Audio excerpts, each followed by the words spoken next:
Me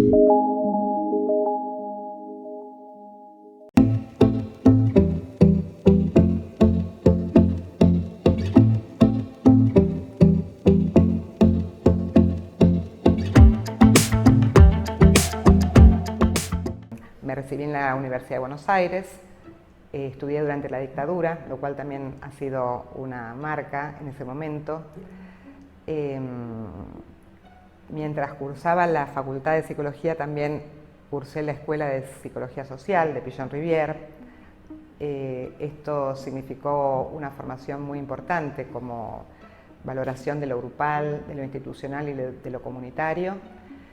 Y luego hice la formación en la Universidad Nacional de Lanús, del doctorado en salud mental comunitaria, que es algo que me permitió sistematizar todas estas prácticas que venía realizando y me dio la oportunidad también de decidirme a escribir un libro a partir de la tesis.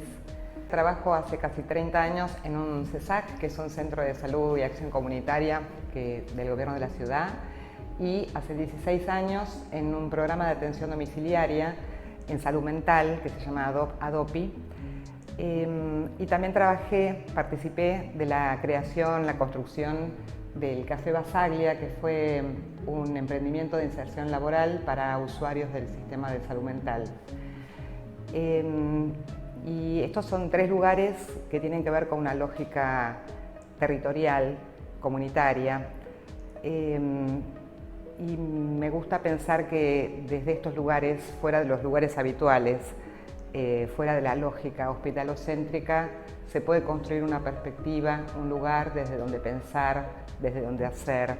La idea del programa surgió como fruto de la Ley de Salud Mental, que proponía la creación de lo que se expresa como dispositivos alternativos.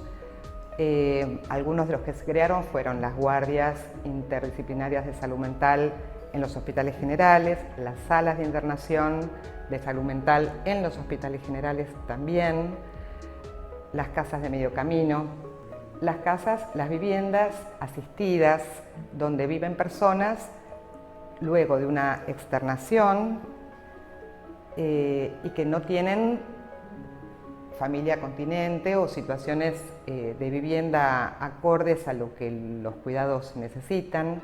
Este es un modelo que se utiliza en todos los países donde ha habido una reforma en salud mental, la creación de estos dispositivos de apoyo, programas de apoyo, de acuerdo a los requerimientos de cada persona, de acuerdo al tipo de cuidados que pueda requerir, el tipo de autonomía que puede ir generando. Otros son los emprendimientos de inserción laboral, porque bueno, lo que suele suceder con estas personas es que después de haber estado mucho tiempo desvinculadas de su trabajo, es muy difícil retomar o construir una inserción laboral, una posibilidad laboral. También lugares de encuentro con otros, ¿no? Una vez también un muchacho que estábamos viendo en su casa, que hacía mucho tiempo que no salía, cuando empezó a salir nos dijo: ahora que puedo salir, ¿a dónde voy?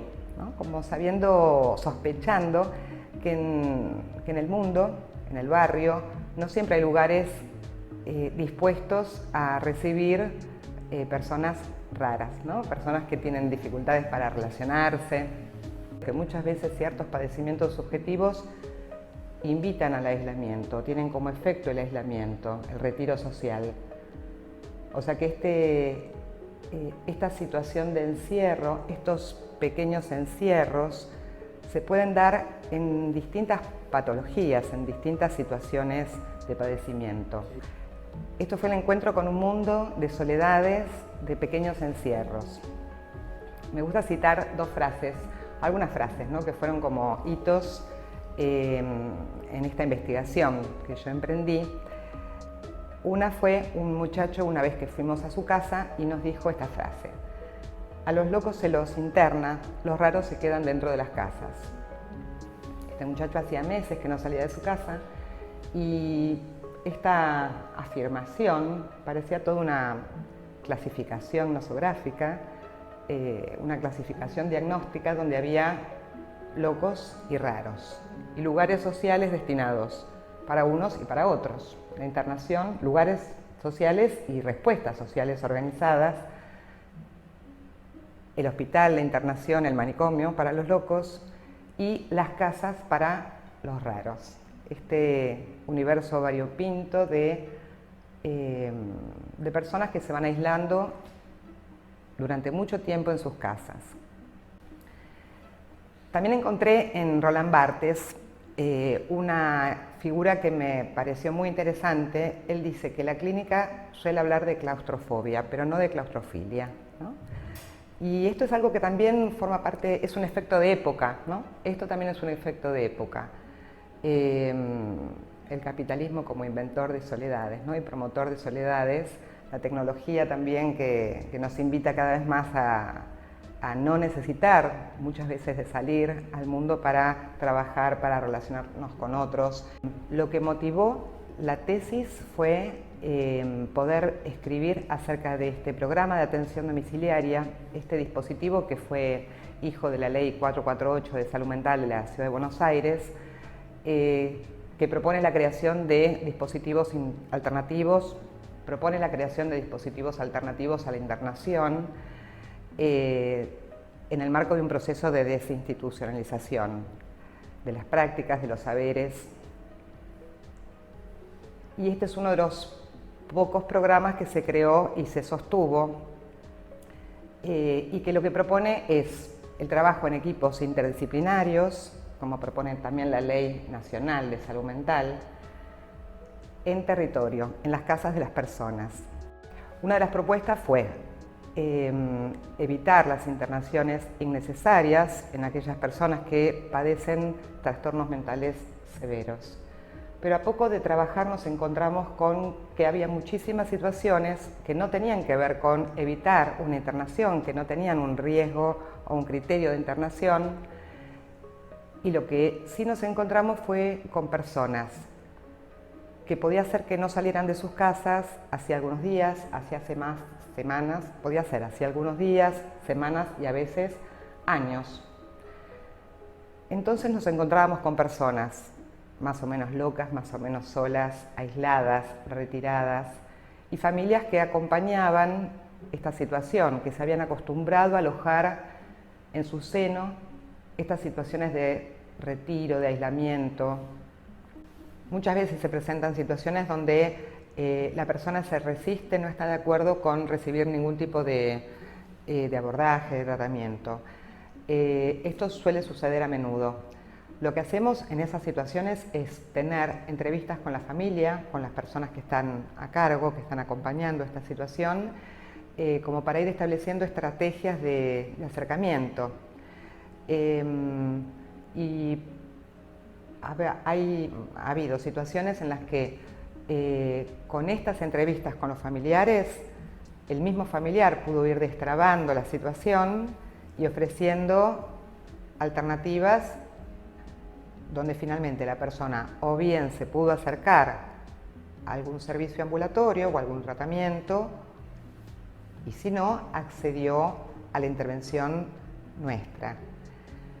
Es una propuesta de trabajo en equipo donde estamos juntos, psiquiatras, trabajadores sociales y psicólogos, recorriendo las casas de las personas cuando estas personas no pueden salir de sus casas y necesitan atención, cuidados, seguimientos en su salud mental, que tienen algún impedimento para salir, sea por su salud mental o por algún problema clínico que le genera algún padecimiento subjetivo y que por algún motivo no pueden salir a buscar este tratamiento y estos cuidados que requieren.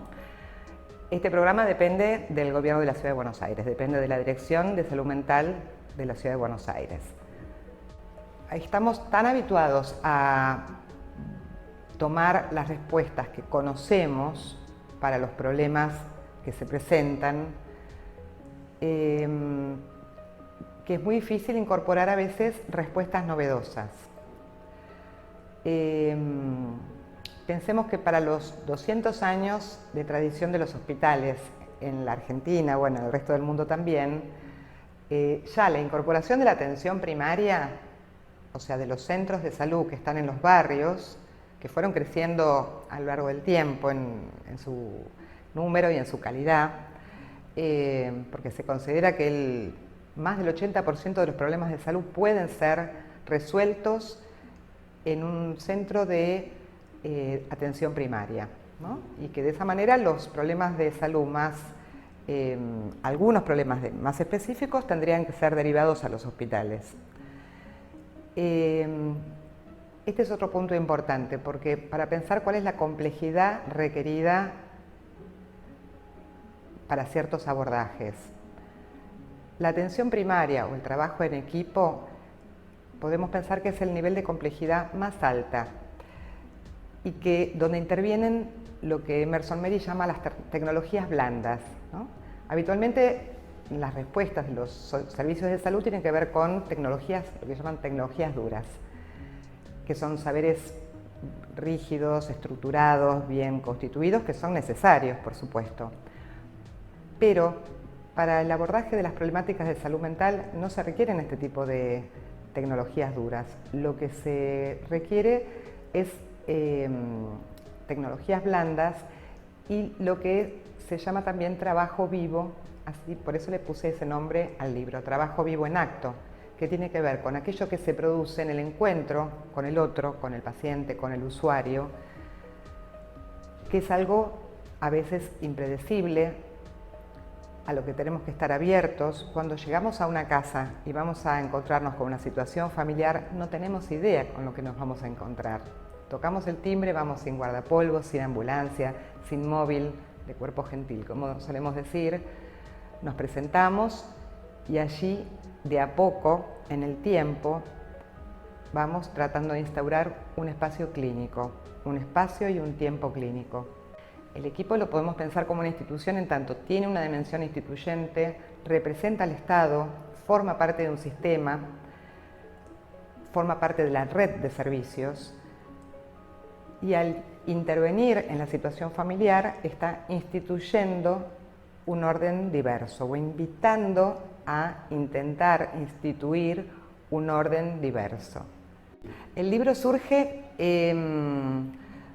como reescritura de la tesis en salud mental comunitaria que yo cursé para el doctorado en salud mental comunitaria en la Universidad Nacional de Lanús. En esta tesis yo me había hecho una pregunta y una hipótesis que tenía que ver con si aquellos encierros que encontramos en estas personas podían estar hablando de la reproducción de una lógica manicomial. En realidad esta pregunta después fue ampliándose y adquiriendo como un campo más amplio para poder investigar sobre los encierros en general. Entonces me propuse escribir y dar cuenta de muchos casos clínicos como para contar lo que muchas veces no encontramos en los libros, que es el relato del abordaje, del acercamiento, de las estrategias de aproximación para estas personas que a veces no quieren que vayamos a verlas.